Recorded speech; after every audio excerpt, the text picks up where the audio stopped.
के इस सेशन में बिलावल भुट्टो जरदारी इजहार ख्याल कर रहे हैं। ज़ैनी गुलाम नहीं बनना चाह रहा है तो आप ही का पाकिस्तान का जिना कायदे आजम मोहम्मद अली जिना का अपना न्यूज़पेपर ने अपना संडे का मैगजीन में एक पूरा स्टैटिस्टिकल एनालिसिस किया है और उसके मुताबिक भी आपको बताया है कि आपका सेहत का निजाम डूब जाएगा। आप अपने अवाम का जिंदगी और सेहत बचाने के लिए, मईशत बचाने के लिए कदम उठाए।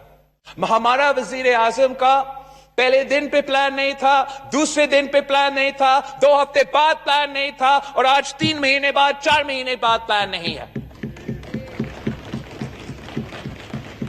लॉकडाउन का ये सिर्फ मतलब नहीं था कि आपने अपने अवाम को कहना था कि अपना ख्याल रखे। उस टाइम में आपने क्या कदम उठाना था? उस टाइम में आपने पाकिस्तान का टेस्टिंग कैपेसिटी में इतना इजाफा करना था कि हम हर केस को टेस्ट कर सके, हर केस को ट्रेस कर सके, हर केस को आइसोलेट कर सके। हमने अपना इन्फेक्शन रेट में कमी ले आना था। हमने अपना हॉस्पिटल बेड्स का तादाद में, अपना आइसोलेशन बेड्स का तादाद में, अपना HTU यूनिट्स में, अपना ICU यूनिट्स में जंगी बुनियादों में पहले 2 हफ्ता में इजाफा करना था, जो हम आज तक नहीं कर रहे हैं। आज अगर पूरी रीजन में पर कैपिटा सबसे ज्यादा टेस्ट हो रहे हैं तो सूबे सिंध में हो रहे हैं। अगर सबसे ज्यादा रिकवरी रेट्स पाकिस्तान में हो रहे हैं तो सूबे सिंध में हो रहे हैं। हमारा इसमें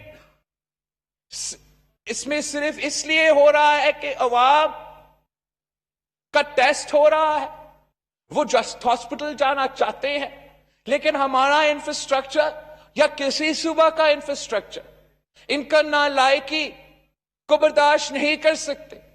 अब जिस तेजी से ये बीमारी फैल रही है, जिस तेजी से पाकिस्तान के अवाम बीमार हो रहे हैं, फौत हो रहे हैं, किसी सूबा का हेल्थ इंफ्रास्ट्रक्चर अब इस तादाद को बर्दाश्त नहीं कर सकेगा। ये स्मार्ट लॉकडाउन का शोर करे तो स्मार्ट लॉकडाउन करते पहले दिन से नहीं कर रहे हैं।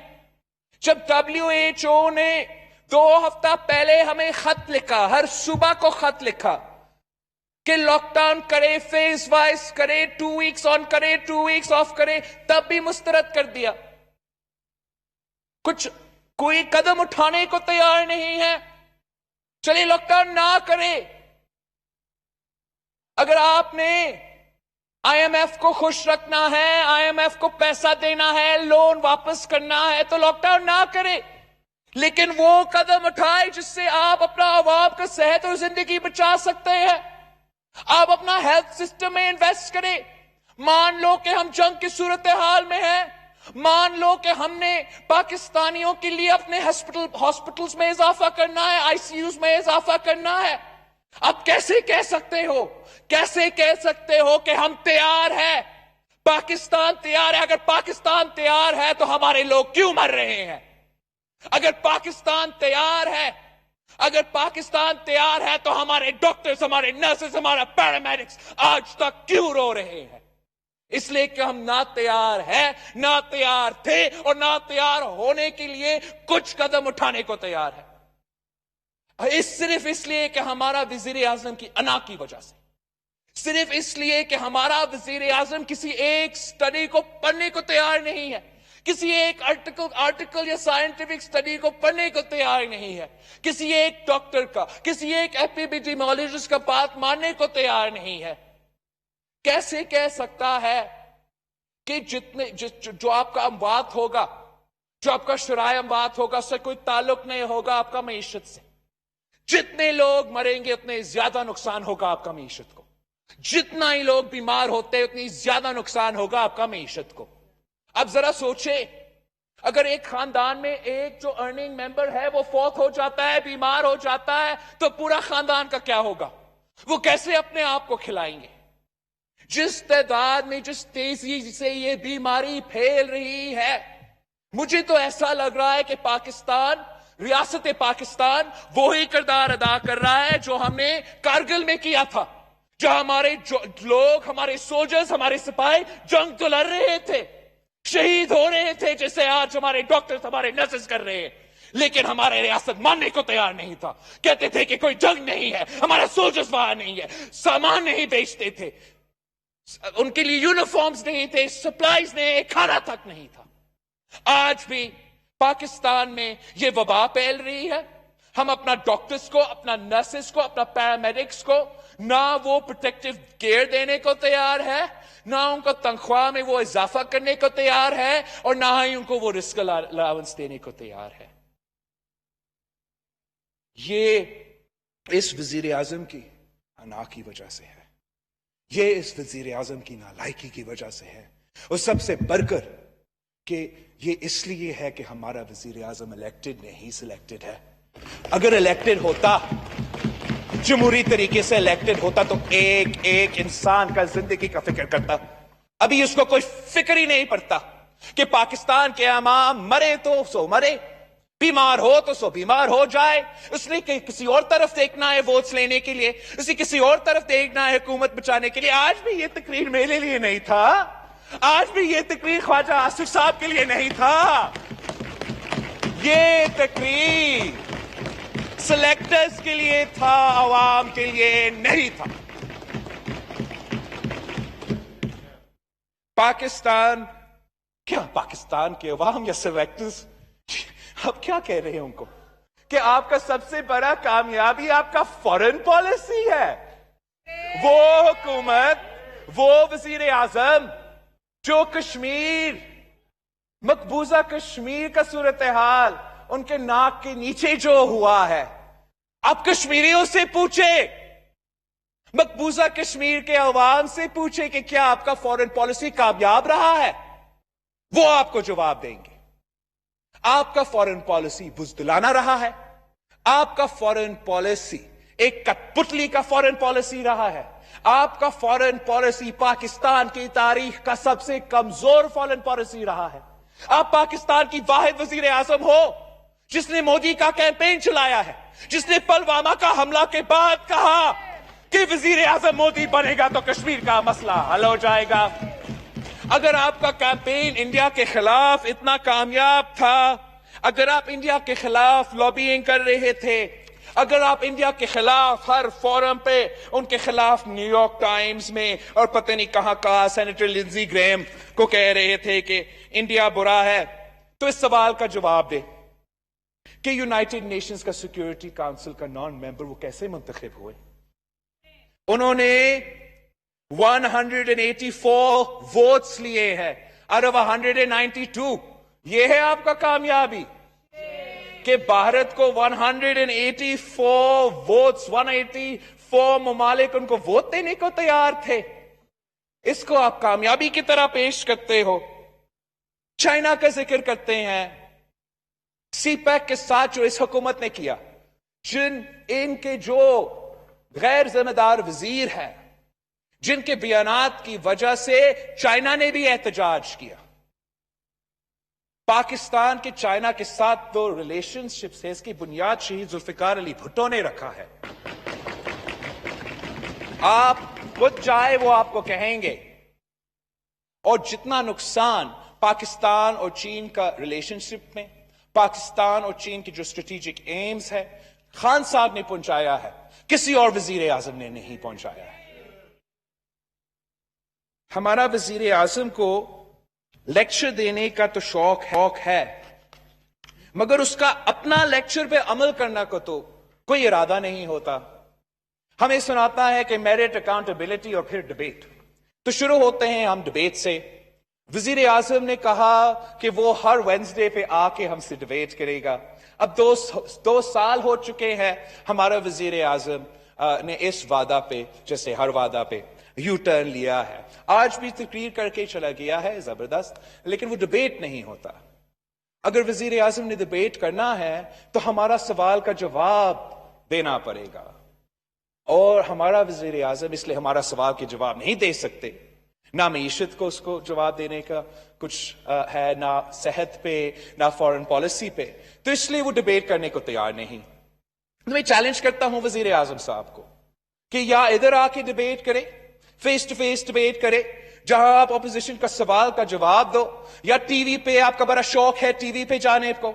हम चैलेंज करते हैं वजीर आजम साहब को कि हमें टीवी पे डिबेट करें, कहीं ना कहीं आए, ताकि आप जो झूठ इस कौम को खिलाते हो, जो झूठ आप हर तकरीर में दोहराते हो, जो झूठ आप हर प्रेस कॉन्फ्रेंस में दोहराते हो, उसका जवाब आपको देना पड़ेगा। लेकिन आप देख ले चेयरमैन साहब, आप देख ले, वजीर आजम हमारा बुज़दिल है, वो ना मेरा जवाब यहां देने को तैयार होगा, ना टीवी पे हमारा डिबेट करने को तैयार होगा। हमारा वजीर आजम जो है वो अपना फॉरेन ट्रिप्स का प्राइस टैग हमें सुना रहा था, और जिसमें हमारा उनके साथी बहुत खुश हो रहे थे, मैं भी खुश था।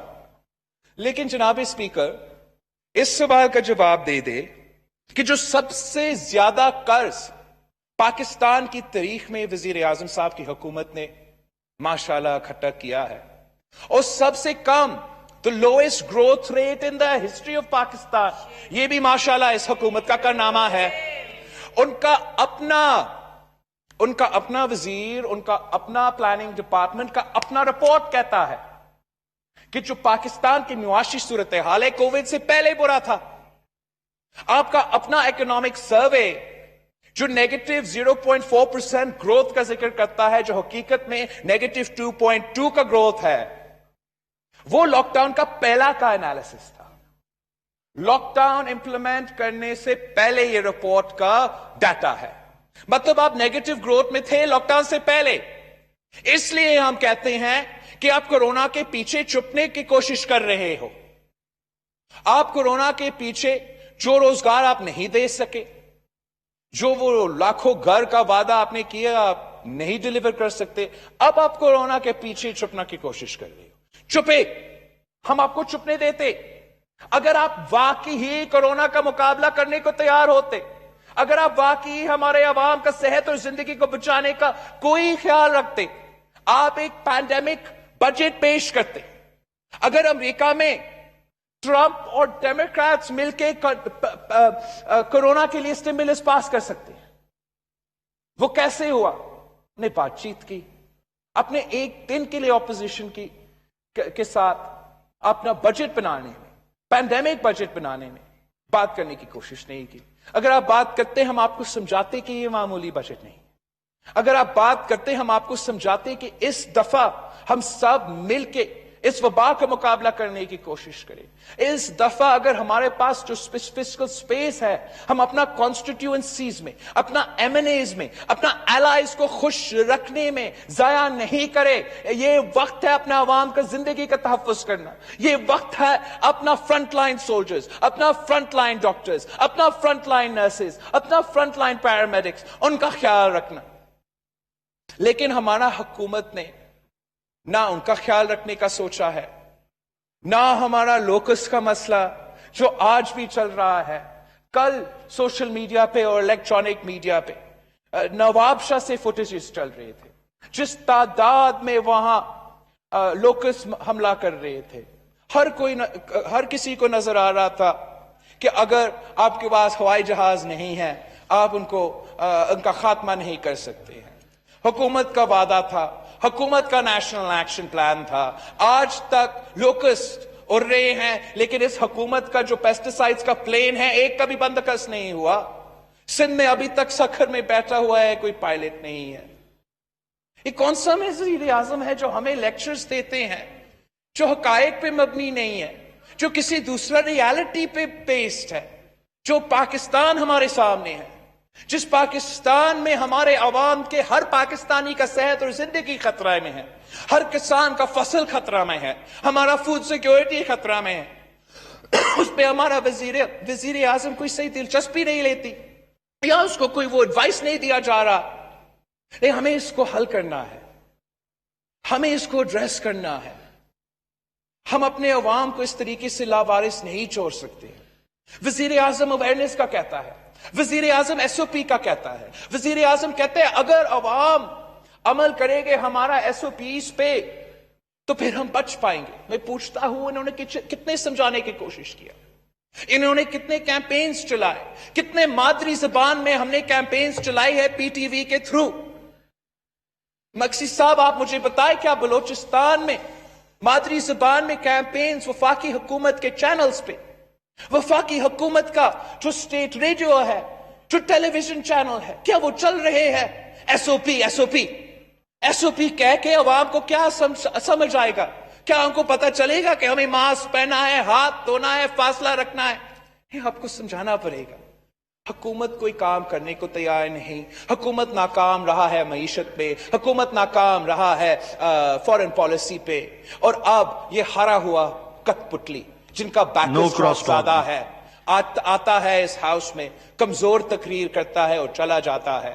सामना करना पड़ेगा, अवाम को जवाब देना पड़ेगा। आज भी हम जंग की सूरत हाल में है, लेकिन आज भी हमारा वजीर आज़म कोई कदम उठाने को तैयार नहीं है। शुक्रिया। Thank you chairman. Thank you ji. Khawaja Asif.